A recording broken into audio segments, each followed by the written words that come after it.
Assalamualaikum warahmatullahi wabarakatuh. Kami dari kelompok 8 akan membahas makalah kami yang berjudul Resiko Imbal Hasil selaku memenuhi tugas mata kuliah Manajemen Resiko Bank Syariah. Sebelumnya, terima kasih kepada pihak-pihak yang telah berpartisipasi dalam penyusunan makalah. Saya Irda Sari Sunarto selaku pemimpin atau moderator pembahasan makalah pada hari ini. Kepada Saudari Nur Fitriani Sahir, saya persilahkan untuk membahas materi pertama. Assalamualaikum warahmatullahi wabarakatuh. Perkenalkan, nama saya Nur Fitriani Sahir. Di sini saya selaku pemateri pertama yang akan menjelaskan mengenai pengertian risiko imbal hasil.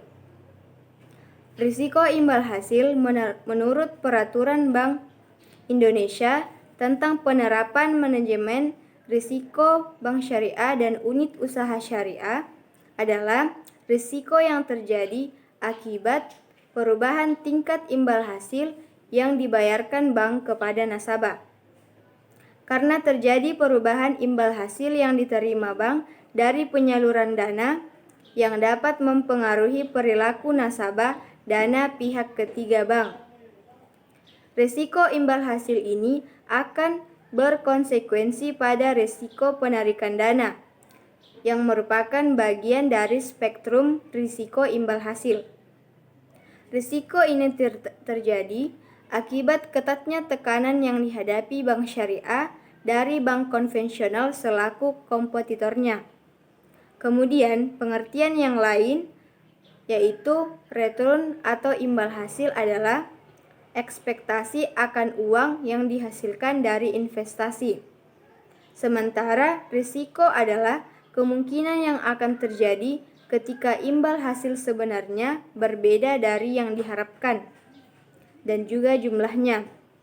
Dengan kata lain, risiko adalah jumlah volatilitas yang terkait pada sebuah investasi. Risiko imbal hasil berdampak secara tidak langsung terhadap profitabilitas bank, karena bank harus menyisihkan keuntungannya untuk membayar bagi hasil deposan yang telah ditetapkan, meskipun bank terekspos risiko kredit dan risiko pasar. Para bankir dituntut untuk selalu melaksanakan prudential banking principle, terutama dalam penyaluran kredit, agar risiko yang muncul dapat dimitigasi dengan baik. Sekian dari saya. Wassalamualaikum warahmatullahi wabarakatuh. Oke, kali ini saya akan melanjutkan materi dari Saudari Nur Fitriani Sahir. Saya akan membahas profil risiko.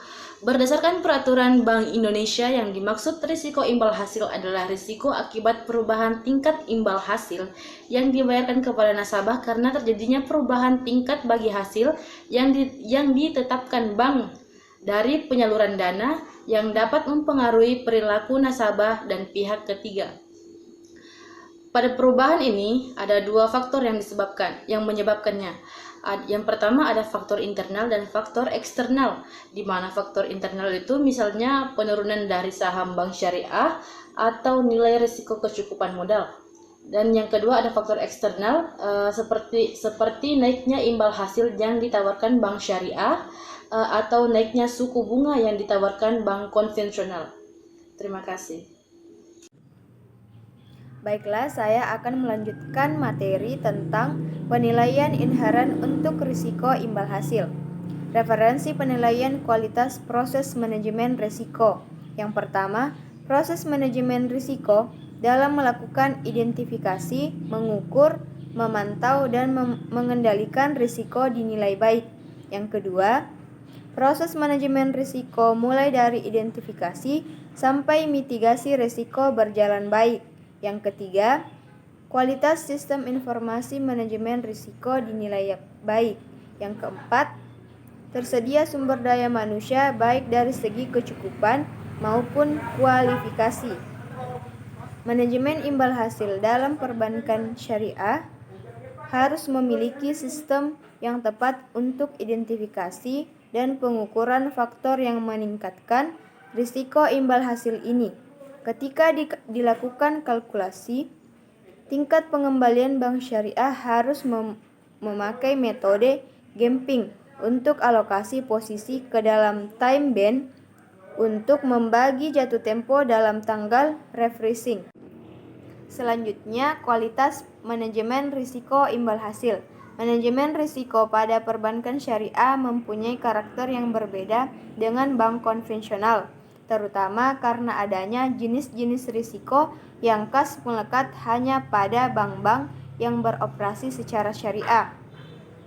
Dengan kata lain, perbedaan mendasar antara bank Islam dan bank konvensional bukan terletak bagaimana cara mengukur atau how to measure, melainkan pada apa yang dinilai atau what to measure.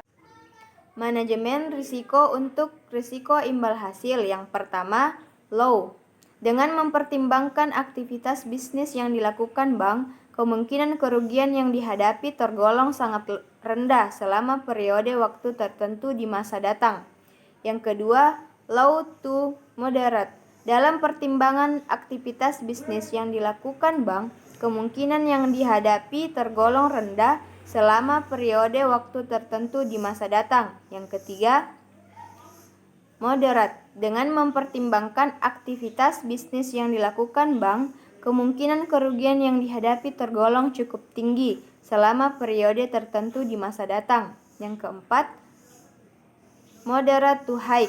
Dengan mempertimbangkan aktivitas bisnis yang dilakukan bank, kemungkinan kerugian yang dihadapi tergolong tinggi selama periode tertentu di masa datang. Yang kelima, high. Sekian dari saya. Wassalamualaikum warahmatullahi wabarakatuh. Oke, demikianlah pembahasan makalah pada hari ini. Kami menyadari bahwa makalah kami jauh dari kata sempurna. Maka dari itu kami meminta saran dan kritik yang membangun dari teman-teman semua. Semoga pembahasan makalah ini bermanfaat bagi teman-teman semua maupun yang mendengarkan, menonton, atau membacanya langsung. Terima kasih. Wassalamualaikum warahmatullahi wabarakatuh.